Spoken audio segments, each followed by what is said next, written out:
ועכשיו, members of the Knesset, it is now my distinct honor to invite the President of the United States of America, His Excellency Donald J. Trump, to address the Knesset.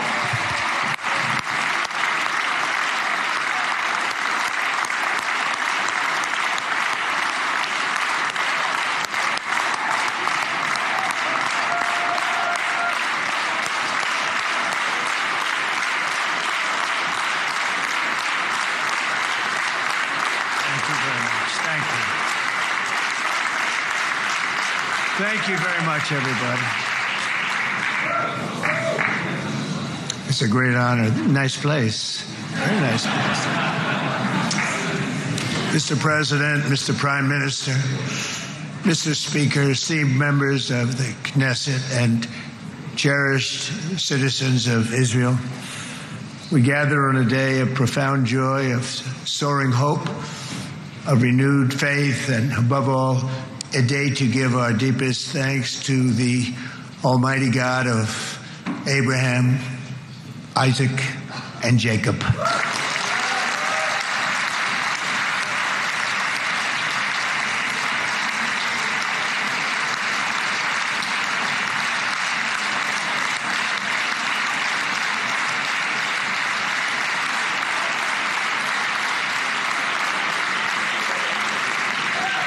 After 2 harrowing years in darkness and captivity, 20 courageous hostages are returning to the glorious embrace of their families, and it is glorious. 28 more precious loved ones are coming home at last to rest in this sacred soil for all of time. And after so many years of unceasing war and endless danger, today the skies are calm, the guns are silent, the sirens are still, and the sun rises on a holy land that is finally at peace, a land and a region that will live, God willing, in peace for all eternity.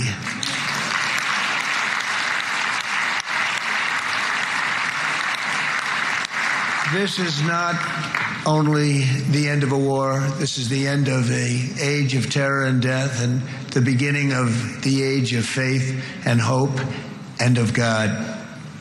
It's the start of a grand concord and lasting harmony for Israel and all the nations of what will soon be a truly magnificent region. I believe that so strongly.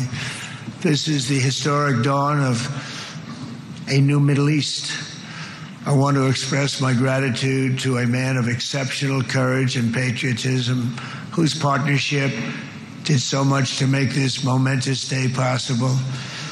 You know who I'm talking about. There's only one, Prime Minister Benjamin Netanyahu. Bibi, please stand up.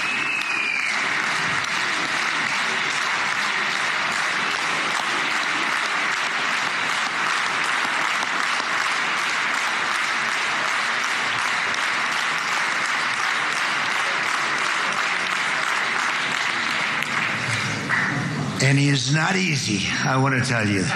He's not the easiest guy to deal with. But that's what makes him great. That's what makes him great.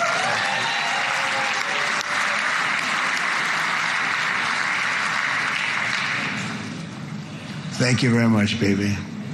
Great job.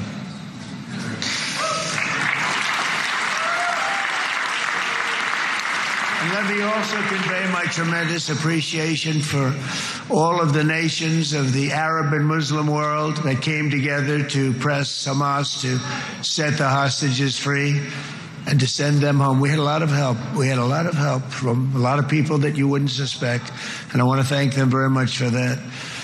It's an incredible triumph for Israel and the world to have all of these nations working together as partners in peace. And it's pretty unusual for you to see that, but it happened in this case. This was a very unusual point in time, a brilliant point in time. Generations from now, this will be remembered as the moment that everything began to change, and change very much for the better. Like the USA right now, it will be the golden age of Israel and the golden age of the Middle East. It's going to work together. I'd like to thank several great American patriots for their invaluable help in getting something done that almost everyone thought was absolutely impossible. We were wasting our time. So many people said, you're just wasting your time. But we weren't, because we had talented people working with us, and we had people that loved your country, and frankly, people that loved the region. They loved the Middle East. I want to thank my friend Steve Witkoff.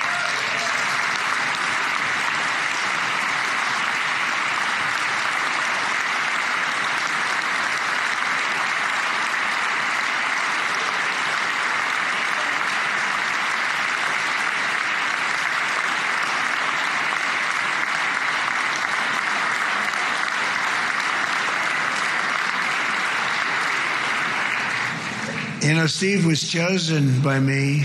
He never did this before, but I knew him as a few things. He was a great businessman, but I know a lot of great businessmen, to be honest with you. He had tremendous negotiating skills, but I know a lot of people that negotiate pretty well, although it is an art. But there are people that can negotiate pretty well. But most importantly with Steve, he's just a great guy. Everybody loved him. Everybody.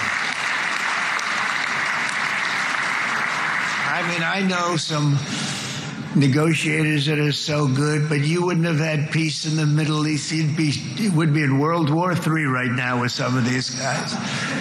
Everybody loves Steve, and they respect him, and they somehow can relate to him. I've known him for many years, and I've seen it over and over again. להוציא את חבר הכנסת עודה, להוציא אותו מהאולם, להוציא אותו מיד, החוצה, החוצה, החוצה. להוציא גם את חבר הכנסת כסיף, להוציא את חבר הכנסת כסיף מהאולם, להוציא אותו מיד.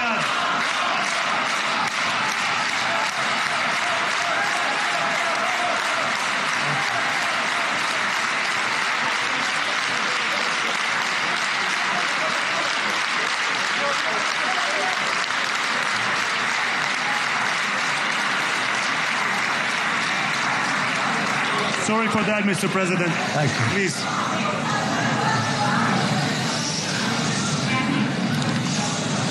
That was very efficient.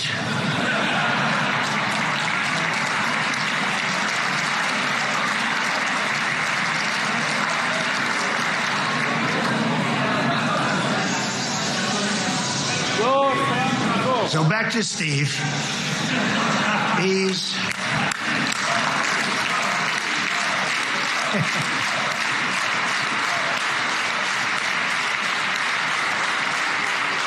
But I tell one story because he was so involved, and then we called in Jared. We need that brain on occasion. We got to get Jared in here. We got to get a certain group of people. But Steve started this all by himself. I call him Henry Kissinger, who doesn't leak.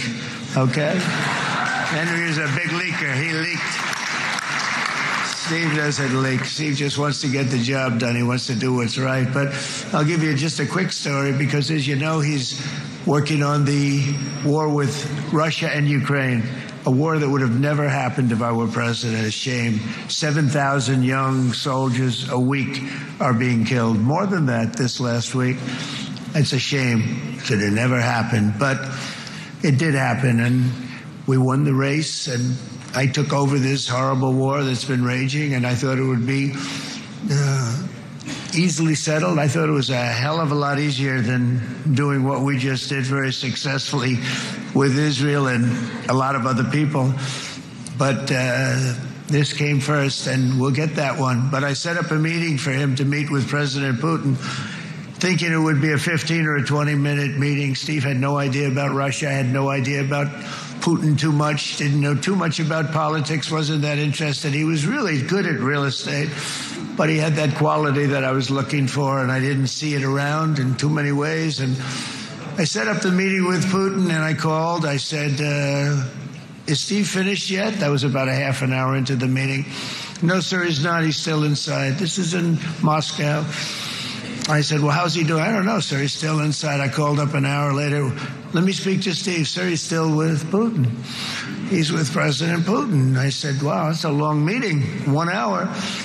I called up an hour later, he was still with Putin. 3 hours later, he was still with Putin. 4 hours later, he started to get the word that he was going to be coming out soon. And in 5 hours, he came out. I said, what the hell were you talking about for 5 hours? And he says, just a lot of interesting things. We're talking about a lot of interesting things, including what he went in there for, but you can't talk about it for 5. You can talk about it for a certain period of time and you know what you're getting. But that's a talent. That's a talent where you can do that. Most people I'd send in, number one, they wouldn't be accepted. Number two, if they were, the meeting would last 5 minutes. And that's what happens with Steve. Everybody loves him. They love him on this side. They love him on the other side. And he really is. He's a great negotiator because he's a great guy. So thank you very much, Steve. Very much.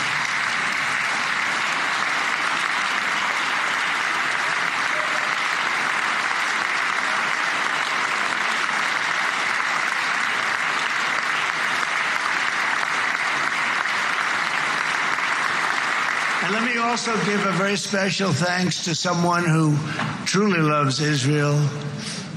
In fact, loves it so much that my daughter converted. My daughter converted. I didn't know this was going to happen. And Ivanka's here.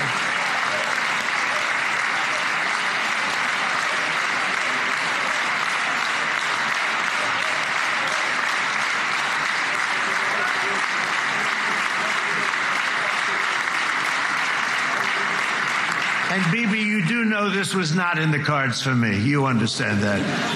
And she is so happy, and they are so happy. At least I think they're happy. If they're not, we have a big story, right?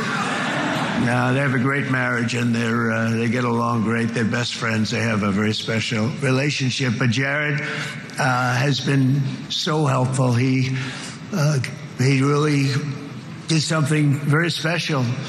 He established the Abraham Accords with a group of very wonderful people. I like calling it the Avraham Accords because people that, right? Avraham. It's so cruel. It's so much sort of nicer, you know, the Abraham versus the Avraham.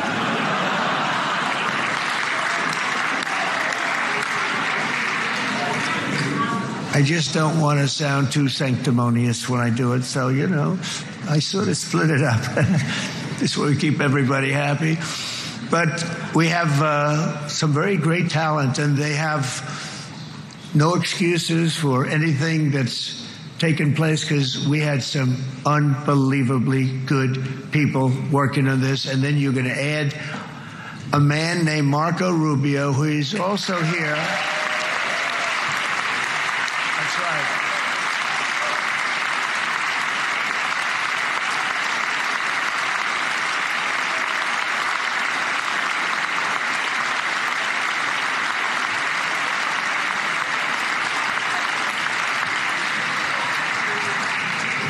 And I have a prediction that Marco will go down, I mean this, as the greatest Secretary of State in the history of the United States. I believe that. I believe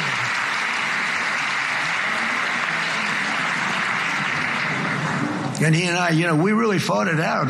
You remember, he was tough. He was nasty.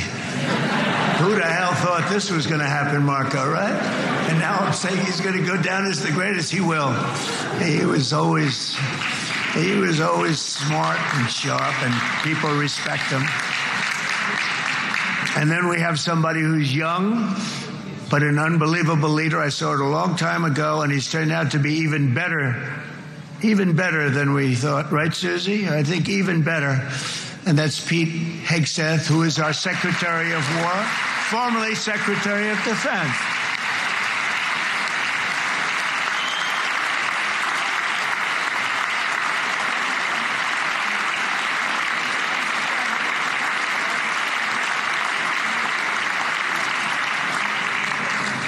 as you know, we decisively won World War I. We decisively won World War II decisively. And everything in between and everything before it, we won everything. And then they had the brilliant idea of changing the name from war, it was war, to defense. And with that went a certain thinking. And we fought in a very politically correct way after that. We always had the strongest military, and now we have a stronger military than we've ever had before. Because of my first term, I've totally rebuilt the military, every aspect of it. But we have, if you think, we settled 8 wars in 8 months. I'm now including this one, by the way, if that's okay. They may say, well, that was quick, because yesterday I was saying 7, but now I can say 8. The hostages are back. The hostages are back.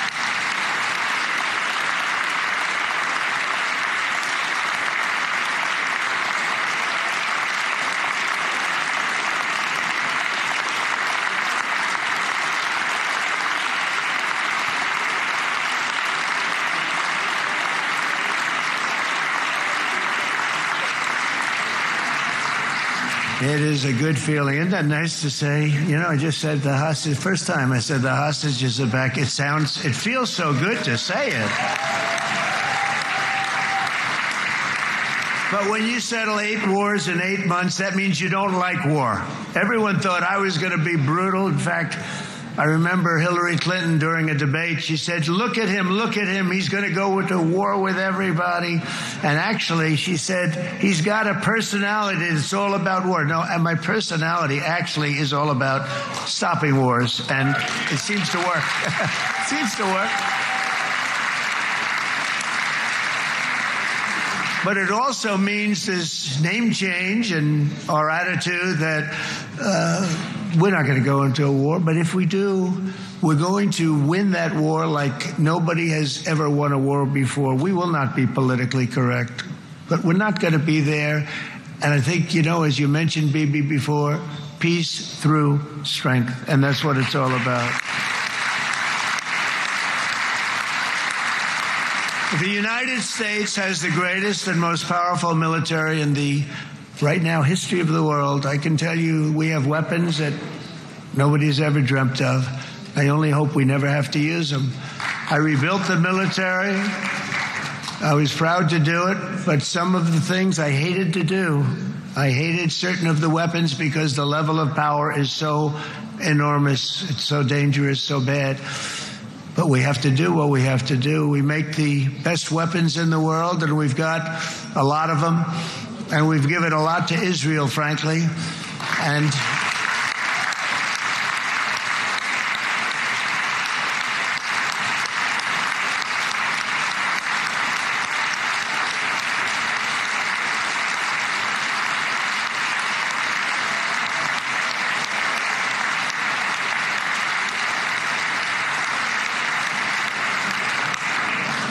Bibi would call me so many times, can you get me this weapon, that weapon? Some of them I never heard of, Bibi, and I made them. But we'd get them here, wouldn't we? And they are the best. They are the best. But you used them well. It also takes people that know how to use them. And you obviously used them very well. But so many that Israel became strong and powerful, which ultimately led to peace. That's what led to peace. So as we celebrate today, let us remember how this nightmare of depravity and death all began. 2 years ago, on the eve of the Simchat Torah holiday, thousands of innocent Israeli civilians were attacked by terrorists, and one of the most evil and heinous desecrations of innocent life the world has ever seen, the worst slaughter of Jews since the Holocaust. The cruelty of October 7th struck to the core of humanity itself. Nobody could believe what they were witnessing. The United States of America grieved alongside you, and we mourned for our own citizens who were so viciously taken that day.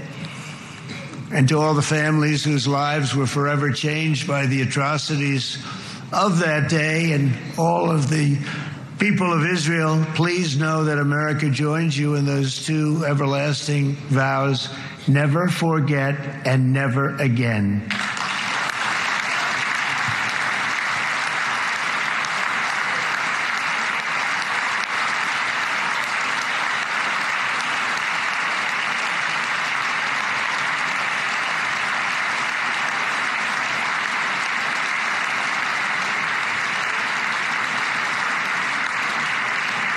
From October 7th until this week, Israel has been a nation at war, enduring burdens that only a proud and faithful people could withstand. It was a very tough period of time. For so many families across this land, it has been years since you've known a single day of true peace. But now at last, not only for Israelis, but also for Palestinians and for many others, the long and painful nightmare is finally over. And as the dust settles, the smoke fades, the debris is removed, and the ashes cleaned from the air, the day that breaks on a region transformed, and a beautiful and much brighter future appears suddenly within your reach. This is now a very exciting time for Israel and for the entire Middle East, because all across the Middle East, the forces of chaos, terror, and ruin that have plagued the region for decades now stand weakened, isolated, and totally defeated. A new coalition of proud and responsible nations is emerging, and because of us, the enemies of all civilization are in retreat. Thanks to the bravery and incredible skill of the Israeli Defense Forces and Operation Rising Lion,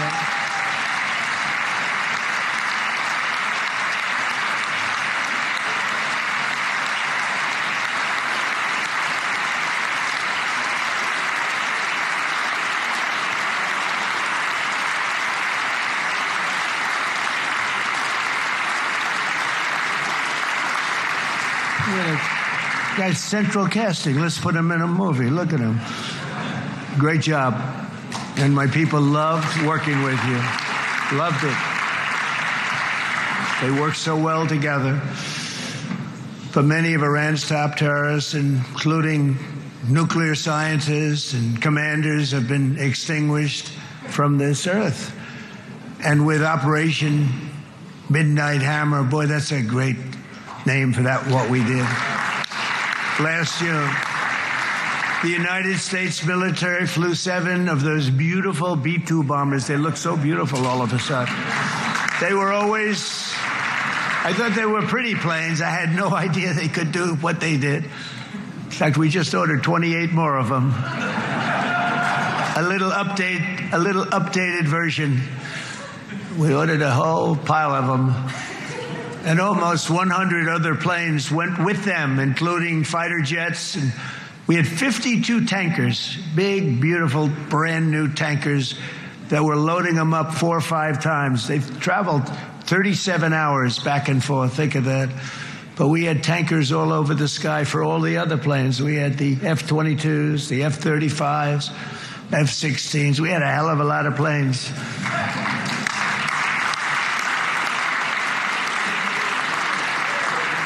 So we had 52 gas stations in the sky. That's what they call them.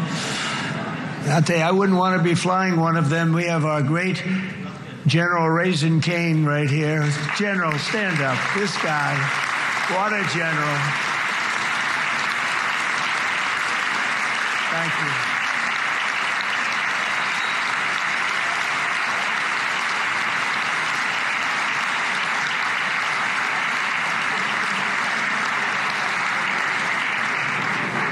I asked General Cain, I said, we're having problems with ISIS, and I was in Washington, and I asked, how long would it take to defeat ISIS? And my Washington generals told me, 3, 4, maybe 5 years, sir.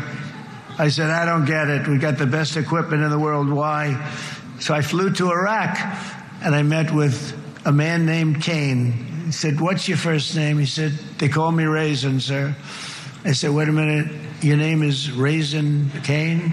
I've been looking for you for a long time. You gotta be kidding. So they told me 3, 4, 5 years to defeat ISIS.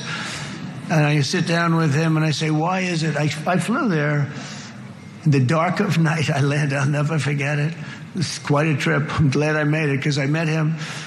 I said, could I ask you, General? I come down. He said he was another general and a sergeant. Everybody was like central casting. They could go into a movie right now. Between him and you guys over here, we could get rich making movies, okay?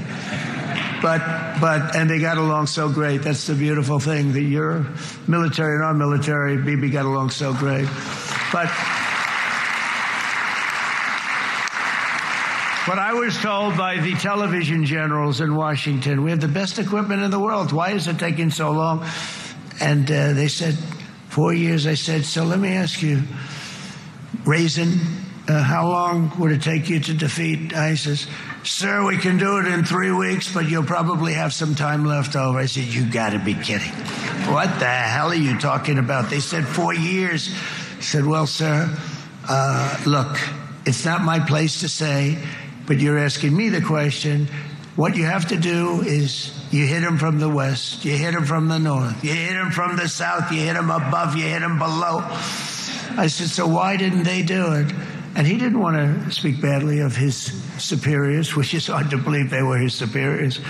Should have been the other way around a long time ago, because he's the one that did Operation Hammer. It was flawless. It was flawless. It was absolutely flawless. And I said, so you really think you can do it in 4 weeks? Yes, sir, 100%. You have to do it differently than they were doing it. They were using one base and it was hundreds of miles away. And he says, we have all these portable bases all over the Middle East. And they didn't want to use them because they didn't want to offend the country where the portable, they wouldn't have even known what the hell the planes were going up, right? They wouldn't have known, but he said, no, they didn't want to defend anybody, offend anybody. But we can do it in 4 weeks. I said, you sure about that? I'm going to call you back. I'll call you back on Monday. I'm going back to Washington. But you think 4 weeks? Yes, sir, I think we can do it in 4 weeks. We'll have time left over. So I call him on Monday. I say, you think you can do it? 4 weeks. I said, go ahead and do it. He did it. I'll tell you, he did it in 4 weeks, less than 4 weeks. So, General, stand up, please. Again, this is a real general. This is not a television general. He doesn't want to go on television.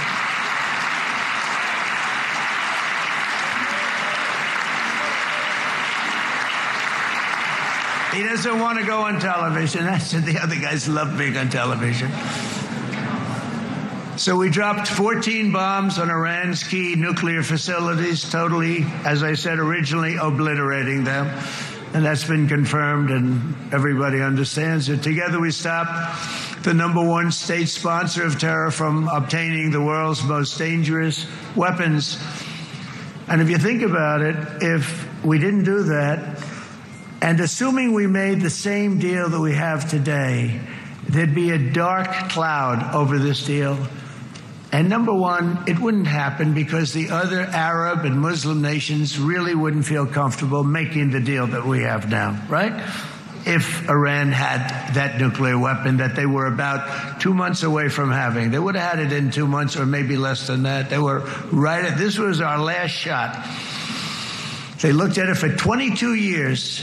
This was our last shot. The pilots told me that. They said, 22 years, sir. They looked at it.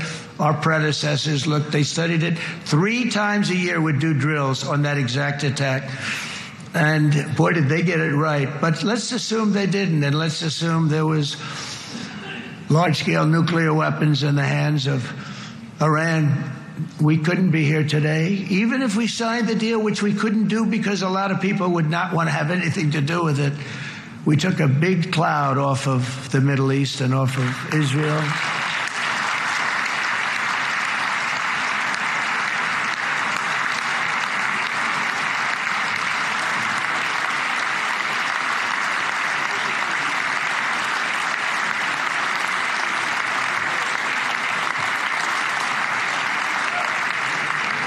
and it was my honor to help. But isn't it true, though, that can you imagine the same, let's assume, Bibi, the same documents, we had everything the same, but you had somebody out there that was, in the opinion of everybody, all-powerful in the Middle East. They took a big hit, didn't they? Didn't they take a big hit? Boy, oh boy. They got hit from one side, from the other. And you know, it would be great if we could make a peace deal with them. And I think that's big. Would you be happy with that? Wouldn't it be nice, I think? Because I think they want to. I think they're tired. Somebody said, sir, they're starting their nuclear program again. I said, let me tell you something. They're not starting anything. They want to survive. The last thing they want to do is start digging holes again in mountains that just got blown up and start. They're not doing this. They want to survive, okay? But I think we have a chance. Steve, you, and I think Jared, come on, I'll call you back for another one. We always bring Jared when we want to get that deal closed. We bring Jared, but Steve, you and Jared and the General and Pete and Marco, you'll get that deal done easy. I think that'll be easy. But first we have to get Russia done. We got to get that one done. If you don't mind, Steve, let's focus on Russia first, all right? We'll get it done. In Lebanon, the dagger of Hezbollah, long aimed at Israel's throat, has been totally shattered. My administration is actively supporting the new president of Lebanon in his mission to permanently disarm Hezbollah's terror brigades. He's doing very well. And build a thriving state at peace with its neighbors. And you're very much in favor of that, I know. And it's good things are happening there, really good things. And with this week's ceasefire, we've achieved the most challenging breakthrough of them all. The most challenging breakthrough maybe ever. I mean, I've never seen anything like it. I've been involved in a lot of success. I have never seen anything like what's going on today all over the world. People are dancing in the streets, not just in Israel. They're dancing in the streets of countries that would have never danced in the street about what's happening today. They're dancing in those streets. So this long and difficult war has now ended. You know, some people say 3,000 years, some people say 500 years, whatever it is. It's the granddaddy of them all. And in an unprecedented achievement, virtually the entire region has endorsed the plan that Gaza will be immediately demilitarized, that Hamas will be disarmed, and Israel's security will no longer be threatened in any way, shape, or form.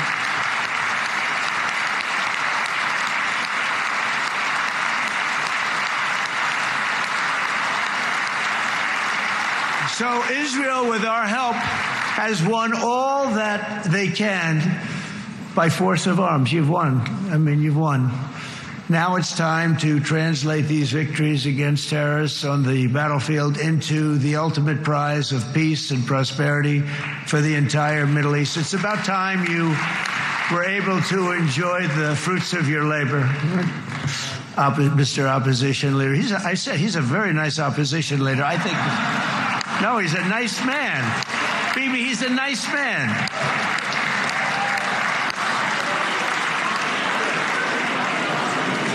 He knows what he's doing, right? No, he's a very nice guy. Well, see, now you can be a little bit nicer, Bibi, because you're not at war anymore, Bibi.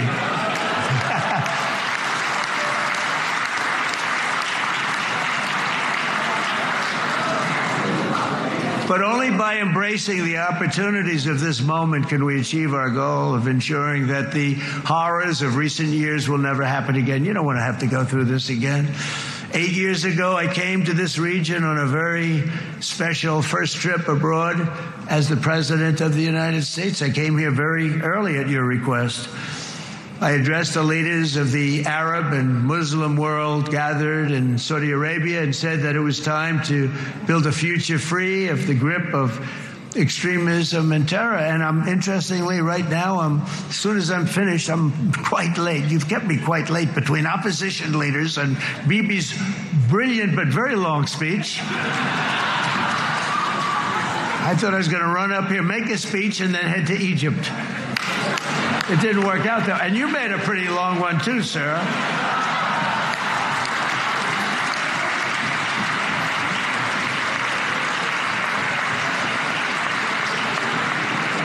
But I liked what you all said. It could be worse. Supposing on top of it, I didn't like what you said. That would be no good, Ron, would it? Ron, you did a great job, by the way, Ron.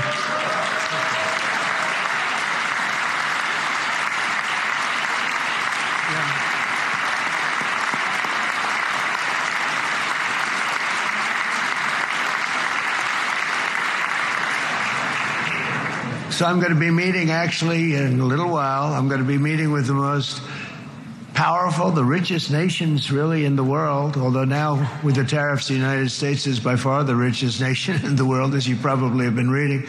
But the richest nations, most powerful nations, tremendous, headed by some tremendous people in many cases. Some cases I wouldn't say necessarily I would endorse. But I will tell you, some incredible people that really helped us make this all possible. So I'll be going there. I'll be quite late. They might not be there by the time I get there. But we're going to give it a shot. But the journey we started back then led to the crushing defeat of the ISIS caliphate, to the monumental Abraham Accords, and ultimately to the historic ceasefire this week, in which many of those same nations really played a very pivotal role, I have to tell you. Steve will tell you that. Jared will tell you that. Together we've shown that peace is not just a hope that we can dream about. It's a reality we can build upon day by day, person by person, and nation by nation. And because of that, the Middle East is finally ready to embrace its extraordinary potential. You have extraordinary potential in this region. It should now be clear to everyone throughout the region that decades of fomenting terrorism and extremism, jihadism and anti-Semitism have not worked. They haven't worked. They've been a disaster. They've just killed. They've killed. They've backfired completely and totally. They've just totally backfired. Everything that you thought, take it, worst case, it's turned out to be worse than that. They have not worked. From Gaza to Iran, those bitter hatreds have delivered nothing but misery, suffering, failure, and death. They've served not to weaken Israel, but to annihilate the very forces that did the most to foment this hatred. And it's really, everybody that's tried it has become irrelevant. Meanwhile, we've seen those nations that set aside their differences, reached across ancient divides, and pursued engagement are now among the most successful in the region. They're getting along with Israel, and they're doing great. And I can tell you the four nations that joined the Abraham Accords early on, and you'd all be doing me a favor, and I'm going to be saying this in a little while to some other friends, would love you all to, is this right, Jared? Join up in the Abraham Accords. We have to join up and get together. You can have that whole thing filled out. We had a very weak administration, worst president in the history of our country by far. And Barack Obama was not far behind, by the way.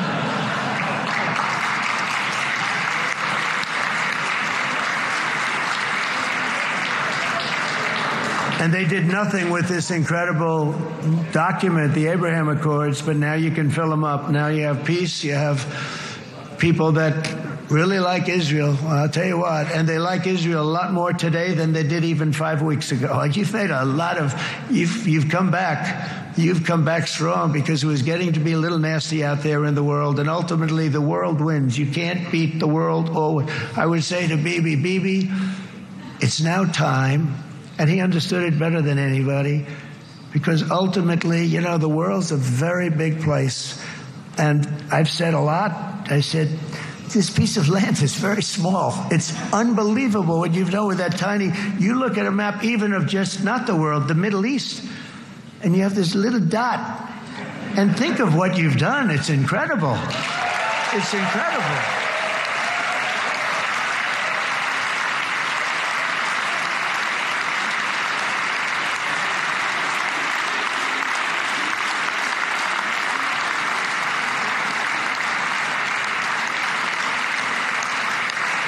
But the world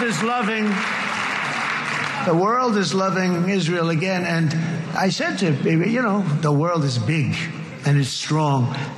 And Ron, ultimately, the world wins. And we don't have to worry about that now. But there was getting to be a period of time over the last few months, the world wanted peace and Israel wanted peace. Everybody did. Everybody did.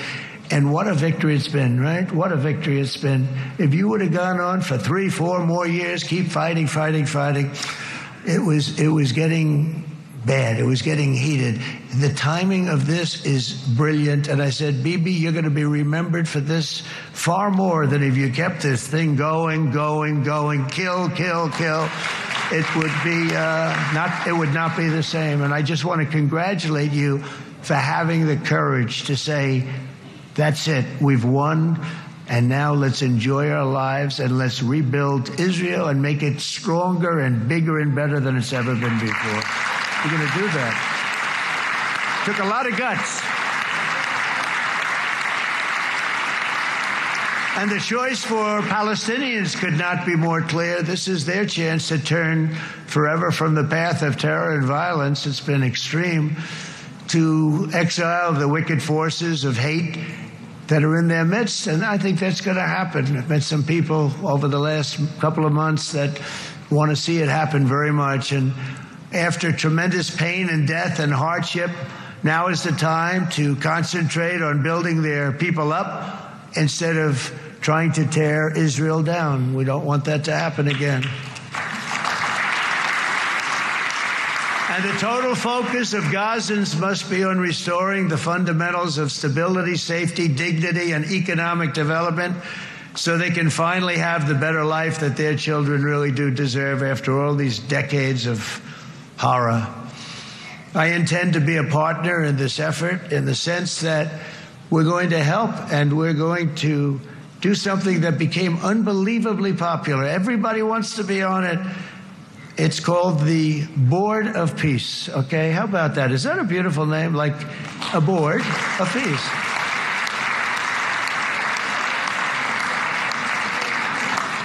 The only bad thing from my standpoint, every single nation involved has asked me to be the chair. And I'll tell you, I'm very busy. I didn't count on that. But you know what? If we do it, we'll do it right. And we have unbelievable power and wealth. Because you're going to need wealth. You're going to need wealth to rebuild things. And they have wealth like few people have wealth. I want to thank the Arab and Muslim nations for their commitment, because they've made to support a safe rebuilding of Gaza and beyond. I have many Arab countries, very wealthy countries, that came up and said, we'll put up tremendous amounts of money to get to rebuild Gaza, and I think that's going to happen. The power, they want dignity, they want to come forward, and they want to say, and I want to say who they are, because what they're doing is going to be, I think, something that you're going to be very impressed with, Bibi, and you need that. You need the kind of economic power that they have, and they want to see it work, and they want to see it be safe, and they want to see it be good for Israel, too. And as much money as it will be, and it's a lot, as you can see, it's a lot. For these countries, it's relatively little relative to their worth. It's really a lot of money like most people could never even conceive. But for these countries, it's not that much, especially because it ensures success and stability in the Middle East, which is what they want to see. So many of them will be with us in Egypt in a little while, I think. I'm not sure. They may be gone. They may have taken their Boeing 747s and left. I said, what kind of a plane do you fly? 747. I said, that's a large plane. No, they may have. Steve, do you think they've left on their their brand new Boeing 747s? Or, I don't know. We're going to find out soon. It's going to be a big story. There'll be 2 people left. And they'll be the 2 poorest ones.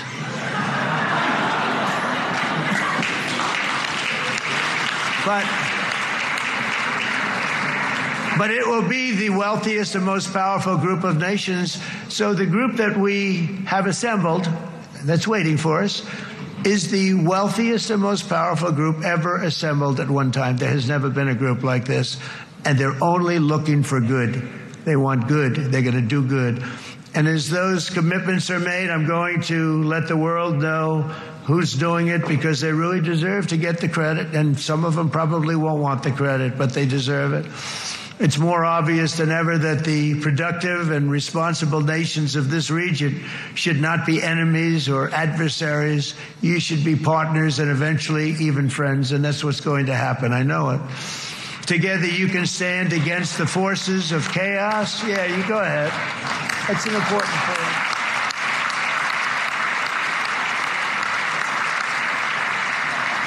Because you can stand against the forces of chaos that threatened all of your interests, and it's always a big threat, and unleash incredible prosperity and opportunity for all the people of these lands, and that's what's going to happen. You're going to unleash numbers and success, the likes of which Israel has never been able to think of, because you're so firm, and you should be, and you've done the right thing in defending yourself.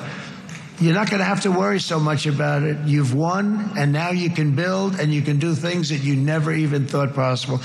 When you put that genius into doing something else, it's going to be something it's going to be a miracle. The miracle in the desert, it's going to be amazing. And it already is in a true sense. But it'll be wonderful when you can spend time thinking about other than war and defense and offense also. To that end, it's my firm hope and dream, frankly, that together the Abraham Accords will turn out to be everything that we thought they would. Those 4 countries were very, very brave in doing it. They did it at a very early point, and every single one of them benefits unbelievably financially. And if you notice, even in this bad period that we just went through, they all remained a member of the Abraham Accords. They've done unbelievably well. And you know who you are, and I want to thank you. And they've stayed because of loyalty, but they've also stayed because it was really good business. They've made a lot of money being members, and you're going to all, I hope that every one of the countries that we're seeking, Jared, I hope they join quickly. No games, no nothing. Just join, get it. It's going to be a great peacemaker. It's really going to bring it together beyond anybody's wildest dream. So instead of building fortresses to keep enemies at bay, the nations of this region should be building infrastructure to weave your commerce closer together, because you've got to compete with the big world out there in commerce now. It's a different kind of competition. Instead of making weapons and missiles, the wealth of this region should flow to schools and medicine, industry, and frankly, the new hot thing, artificial intelligence. It's a lot of intelligence you're going to have to be thrown off to pay back these sums of money that they're doing. But that's really the hot one. And I might say that the United States, a year ago, was a dead country. I say it to people. I heard it first from the King of Saudi Arabia. I then heard it from UAE. I heard it from Qatar. I heard it from many other countries. A year ago, the United States of America was a dead country. Now it's the hottest country anywhere in the world. It is the hottest. There's no question about it.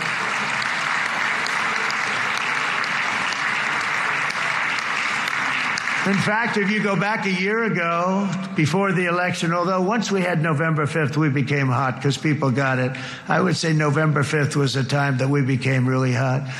But once you go back a couple of years, if I were in charge and the country was doing what they would, nobody was going to ask me to speak. Nobody asked Joe Biden to come up and speak, I guarantee you that. And if they did, he would have turned them down, I promise you. He didn't speak.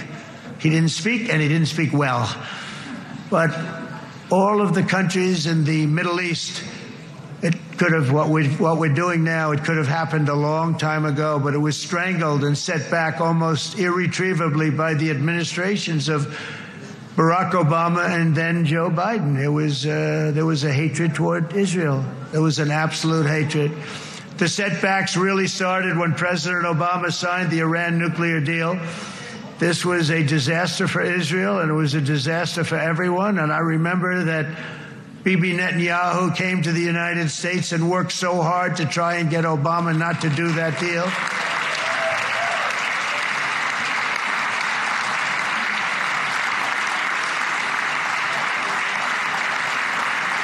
He worked so hard. But it was like talking to a wall. I remember him telling me it was like talking to a wall. They wanted to go with Iran. They chose Iran, frankly, over a lot of other good nations, but specifically Israel. And that was the beginning of a very bad period of time. You had Obama go out, and the Iran nuclear deal turned out to be a disaster. And by the way, I terminated the Iran nuclear deal, and I was very proud to do it.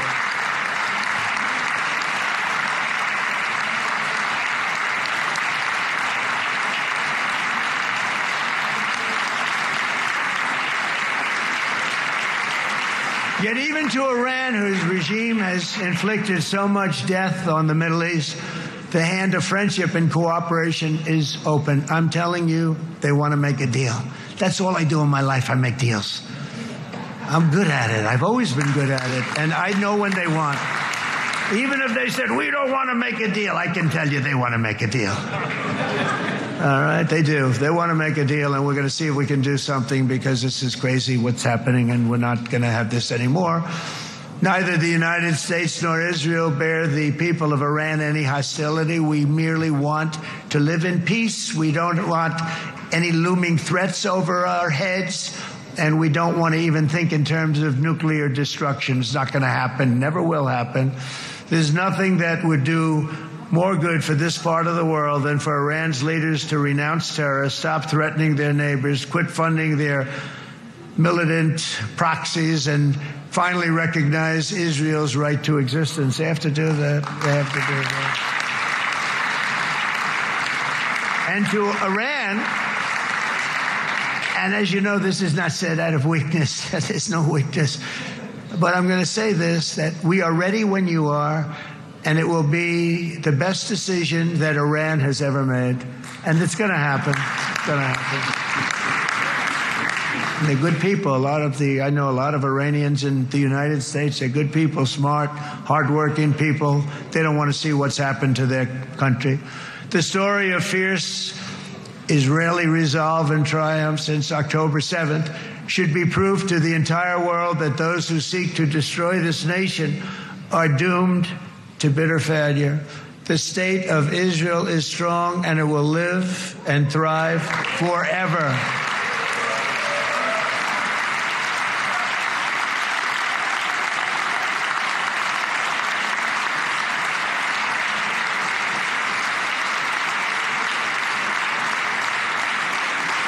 And that is why Israel will always remain a vital ally of the United States of America.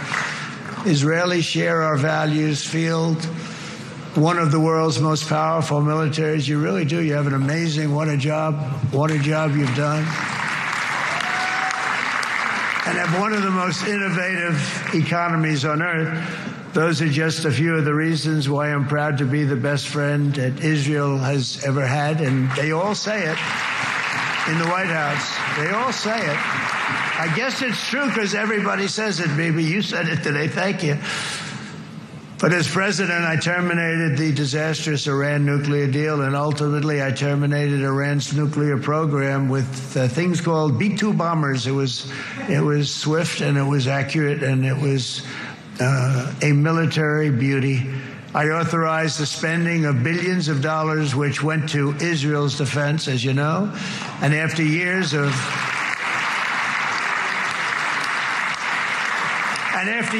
broken promises from many other American presidents, you know that, they kept promising. I never understood it until I got there. There was a lot of pressure put on these presidents. It was put on me too, but I didn't yield to the pressure. But every president for decades said, we're going to do it. The difference is I kept my promise and officially recognized the capital of Israel and moved the American embassy to Jerusalem.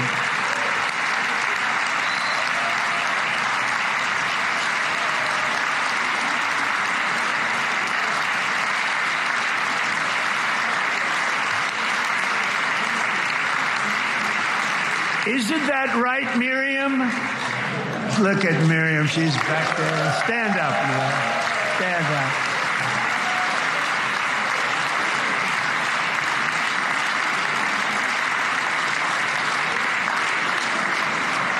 Miriam and Sheldon would come into the office. They'd call me.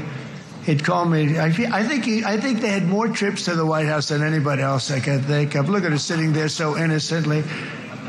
She got $60 billion in the bank. $60 billion. And I think she's saying no more. And she loves Israel, but she loves it. And they would come in, and her husband was a very aggressive man, but I loved him. He was a very aggressive, very supportive of me. And he'd call up, can I come over and see you? I say, Sheldon, I'm the president of the United States. It doesn't work that way. He'd come in with the... But they were very responsible for so much, including getting me thinking about Golan Heights, which is probably one of the greatest things to ever happen to Israel.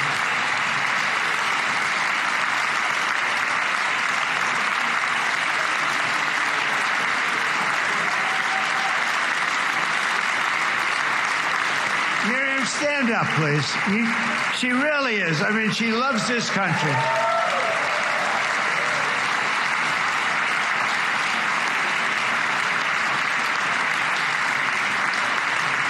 She loves this country. Her and her husband are so incredible. We miss him so dearly. But I actually asked her, I'm going to get her in trouble with this, but I actually asked her once, I said, so Miriam, I know you love Israel. What do you love more, the United States or Israel? She refused to answer. That might mean Israel, I must tell you. We love you. Thank you, darling, for being here. That's a great honor. Great honor. She's a wonderful woman. She is a great woman. I've always stood for the people of this community, and I always will. I'll always be with you. I'm always going to be with you. I guess maybe something could happen to change my mind. Somebody that's really stupid gets into office and wants to do really bad things, but that's about it. We don't think we're going to have that happen. I hope we're not going to have that happen. And this man is a good man right here. These two men are good men right here.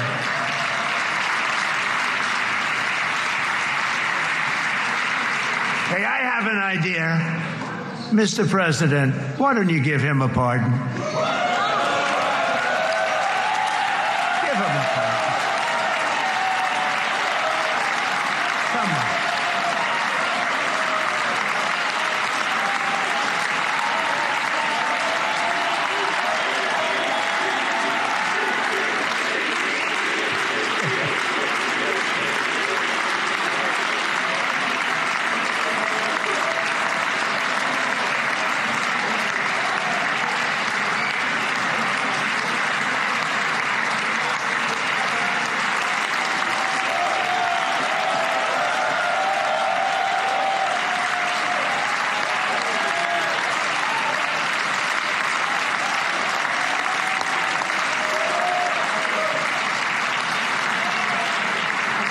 By the way, that was not in the speech, as you probably know. But I happen to like this gentleman right over here, and it just seems to make so much sense. You know, whether we like it or not, this has been one of the greatest wartime presidents. This has been one of the greatest wartime presidents. And cigars and champagne, who the hell cares about that?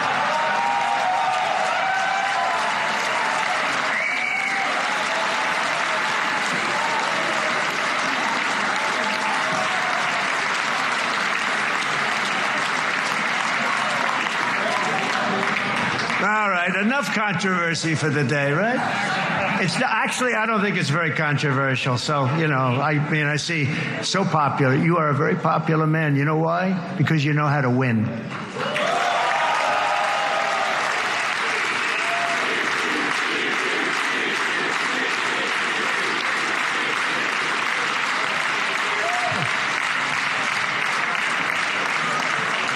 Over the past 2 years, I've met many of the families of the Israelis taken hostage and those that were taken hostage. Unbelievable. I've looked into their eyes. I've seen the worst nightmares of their suffering, but I've also seen something else, the beautiful love of the people, the love of People, frankly, that hold things together, the love that gives you the courage to carry on through thousands of years of persecution and repression, and to emerge with the heart of David.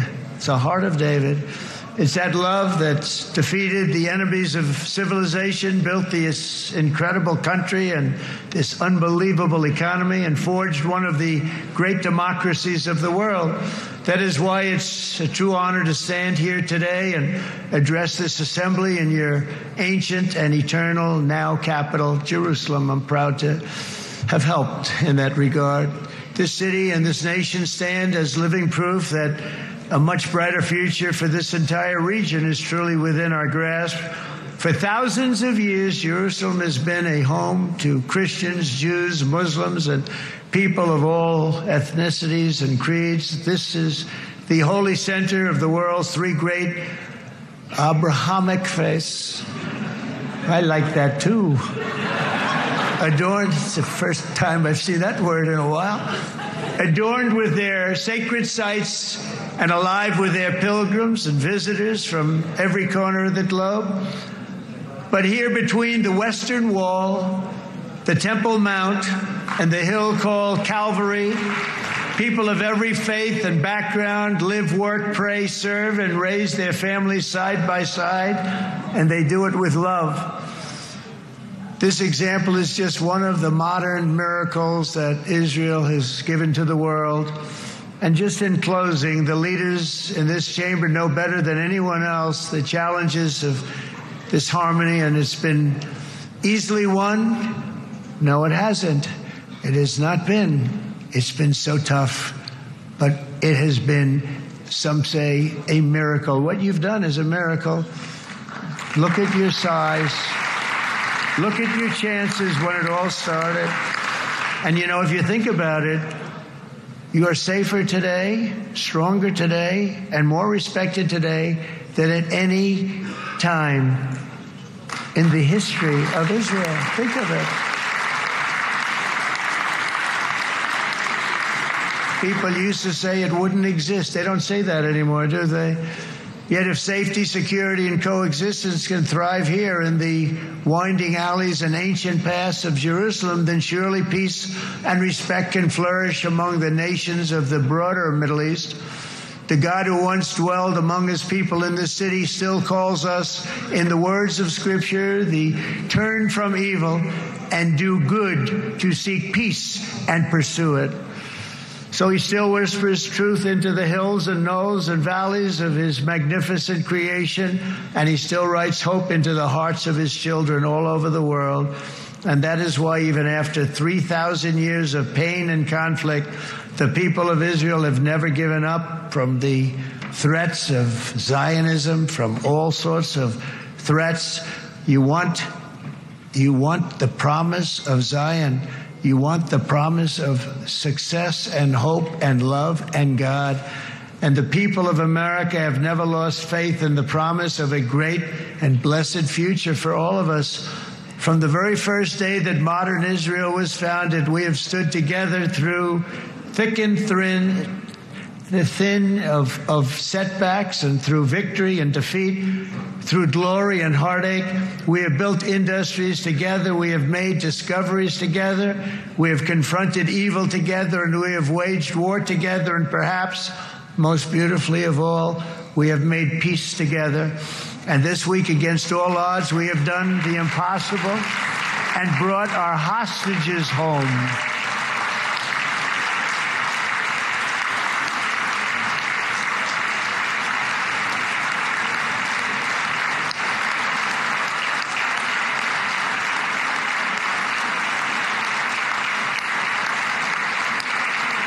So now we're going to forge a future that is worthy of our heritage. We're going to build a legacy that all the people of this region can be proud of. New bonds of friendship, cooperation, and commerce will join Tel Aviv to Dubai, Haifa to Beirut, Jerusalem to Damascus, and from Israel to Egypt, from Saudi Arabia to Qatar, from India to Pakistan, from Indonesia to Iraq, from Syria to Bahrain, Turkey to Jordan. the United Arab Emirates to Oman, and Armenia to Azerbaijan, another war that I just settled. We are going to have hope, harmony, opportunity, and happiness here in the spiritual and geographic center of the entire world. That's what you are. Israel, America, and all of the nations of the Middle East will soon be safer, stronger, greater, and more prosperous than ever before.